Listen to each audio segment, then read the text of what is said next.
Hello, everyone. Today I'd like to discuss the economic miracles of China and the suppression of political liberalization from 1978 until 1993.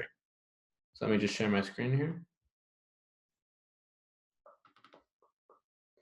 The economic miracles of China, and there is a suppression of political liberalization from the given time period, and we'll be discussing that in this presentation.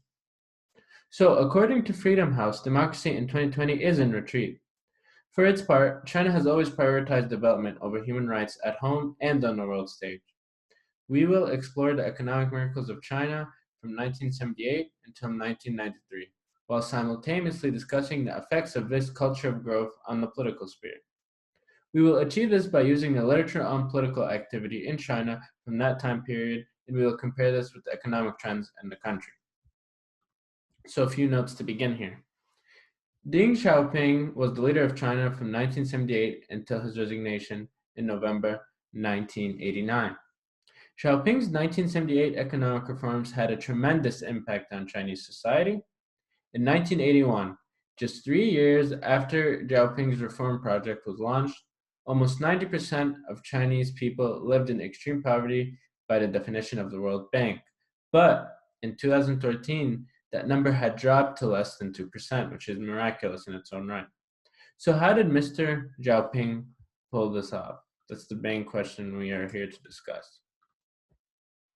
So, as you can see by this graph, China's economic reforms from the time period mentioned does yield substantial growth and poverty reduction. So here's a chart by the World Bank. You can see that poverty reduces at a remarkably sharp level. And again, there's a culture of growth going on. Like, look at this. Miraculously, per capita GDP grew by nearly 24 times from 1978 to 2017. That's miraculous. And all this is taking place without any significant political liberalizations, and we'll discuss that in a moment. And there's the share of people in China living in rural areas. And then that drops because the economy is changing and industrializing. With a shift away from agriculture, Chinese people move to the city in droves. This represents China's seismic economic shift. So there has been also a change of shape in what the Chinese economy looks like. You can see there's an increase in industry and service jobs and a decrease in agriculture. So Xiaoping's reforms have reshaped China's economy forever. Industry and services have strengthened, and agriculture has taken a breather. So 1978 is the year we really start at when we are looking at what China's economic development and political liberalization, so on and so forth. So the year 1978 marks the beginning of substantial economic reforms in China that yield unprecedented economic growth and development. One of these crucial economic reforms is the promotion and liberalization of foreign direct investment, also known as FDI if you abbreviate it. A robust economy does not always yield free and fair political institutions. See, this is very important. And the case of China illustrates this phenomenon perfectly. So China and the East Asian model is what we're going to be talking about first to lay the groundwork. Most theories of development seek to explain democratization by postulating that a robust economy is a precursor to significant political liberalization. In East Asia, during the 1970s and 1980s, scholars linked trends of democratization with rapid economic growth. The rapid economic growth in East Asia led to the expansion of a healthy middle class, remarkable strides in terms of economic growth, a rise in per capita income, and technological progress.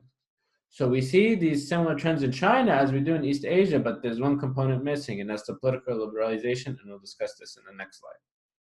So East Asia saw a rise of independent social movements that pushed against environmental deregulation, labor exploitation, and government corruption. Again, we don't see any these same trends in China.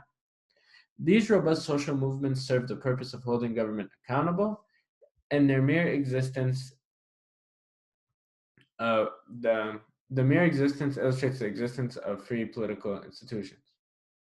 By contrast, the case of China tells an entirely different story. The Chinese Communist Party has managed to exempt itself from the social contract with the urban working class without losing its grip on political power. So again, East Asia model and the China model, they take different approaches to societal formation. So China has maintained a rapid pace of economic growth for over 20 years, but unlike East Asia, to it has not had to assimilate to trends of political liberalization, as we've mentioned. China's pattern of ownership diversification stands in stark contrast with other reforming socialist economies that use the East Asia model for development, such as Japan, South Korea, and Taiwan.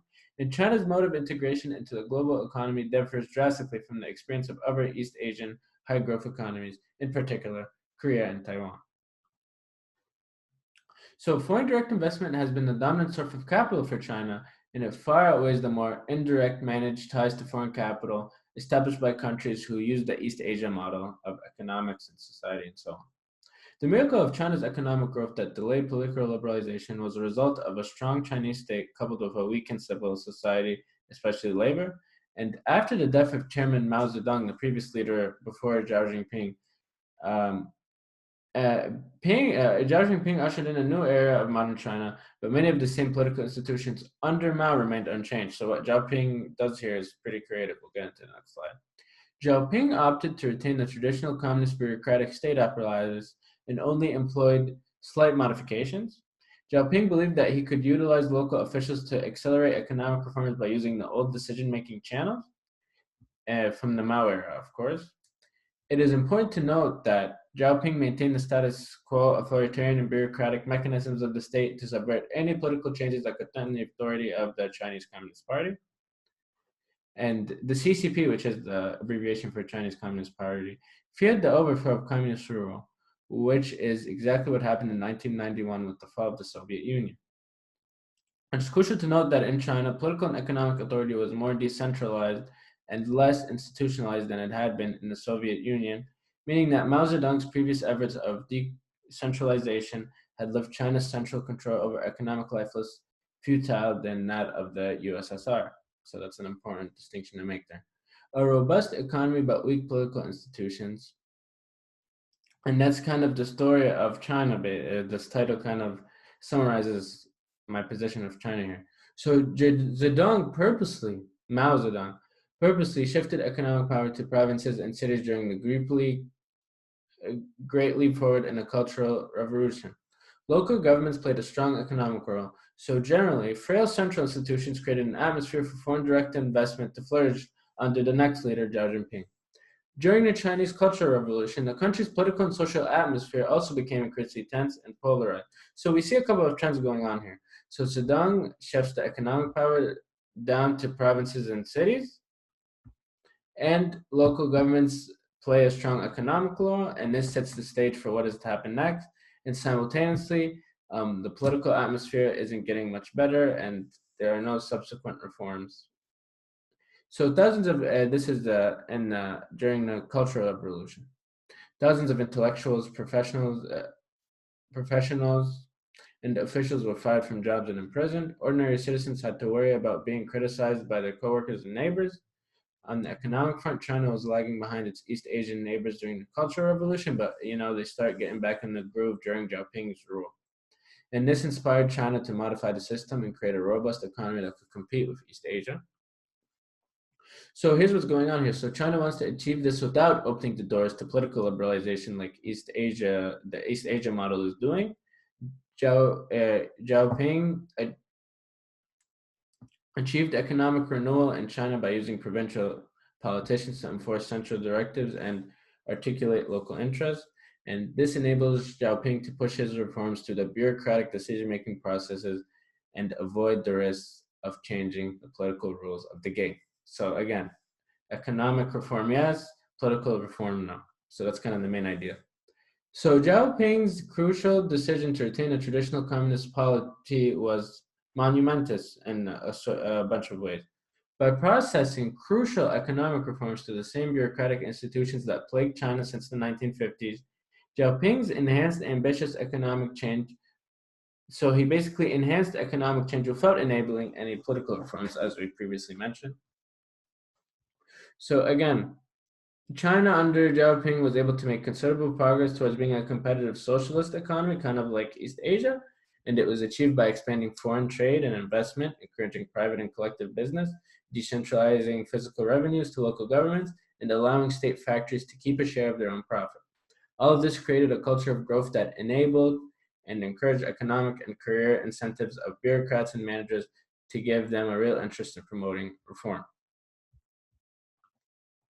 It is important to note that Xiaoping's and the CCP, the Chinese Communist Party's economic philosophy was that slow and steady wins the race, meaning that if the political and social order of Mao's China is to stay in place, earth-shattering economic must assume form gradually. For instance, the trajectory of China's industrial reforms during Xiaoping's tenure was shaped by consensus decision-making, meaning that instead of sweeping out central planning in one bold stroke, elements of market competition were introduced gradually and tackled onto central planning. Elements of market competition were introduced gradually and tacked onto central planning, prolonging the period of transition from planned to market economy.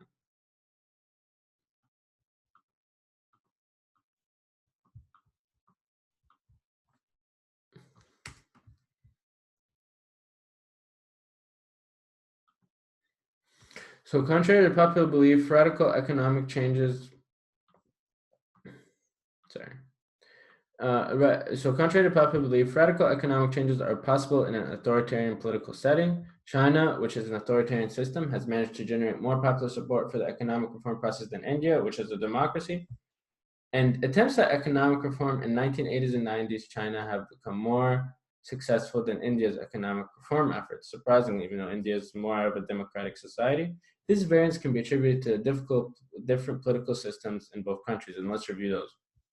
The distinction between China and India supports interpretations that point to the key role played by authoritarian regimes in fostering the move to a free market economy. India's slow pace at reducing state intervention could then be seen as a result of its democracy, while China's spectacular success could be attributed to the more authoritarian one-party ethos. So we can see all this here. Let's just take this down a notch. Oof. Where were we?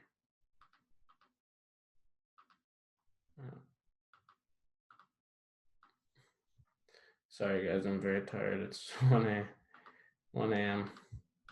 I want to make this presentation good for tomorrow. Oh, this Zoom thing can be frustrating sometimes. All right, whatever, we'll just leave it. Oh, what we could do is this. Okay. See, Zoom won't let me play around with it. Oh, there she is. Okay. So, India's robust democracy and accountability mechanisms may be less friendly to foreign direct investment and business more generally. By contrast, China's authoritarian system allows for economic reforms to assume form and enhance economic growth gradually. All right, we mentioned that already. So, achieving economic growth, economic reform is easier in authoritarian than in a democratic system because, among other reasons, the opposition of a variety of political interests can be stifled and controlled more easily. A major component that paved the way for China's economic flourishing was that a large segment of the Chinese citizenry supported these economic reforms. Xiaoping and the CCP's economic innovations encouraged the central government to move to a market economy and aim to develop sustainable economic growth. Okay, we've mentioned that already. By the 1990s, this desire for growth paid off. In the 1990s, China has had phenomenal growth ranging from 9% to 12%, a record that has meant that in the 1980s and the 1990s, China has become the world's largest growing industrial economy. Undoubtedly, China's economic experience has paved the way. We should fix these as we belong here. Has paved the way for fruitful economic liberalizations that seem clearly more purposive. Let's just say this: comprehensive, sustained, and effective. The role of the Chinese central government in initiating economic reforms reiterates the political identity of the state, which operates on the promise that it must dictate the terms of political activity and subvert any sustained political participation from the general citizenry. The success story of China's economic build-up is not one where the general citizenry demanded economic reforms via democratic institutions. Instead, the masses were informed of economic policy and were encouraged to take advantage of it. And Xiaoping actually told them that getting rich was glorious. So it didn't. Economic change didn't assume form via democratic institutions, which could be the case for some newly formed democracies in the post-colonial period when we view the global south. But the role of the Chinese central government in initiating economic reform reiterates, oh, we already read that, sorry. So these sorts of economic freedoms are commonplace in democratic societies, but China combined these economic freedoms with an authoritarian system of governance. So usually there's a free market and a democracy in a lot of economies in the developing world, say India, but in China we have the free market slowly creeping in. It's not always a free market. There's still socialist aspects of the economy, but we have the free market coming in. But in China we don't see political freedoms like we do in India. There's no parliamentary activity and constitutional apparatus.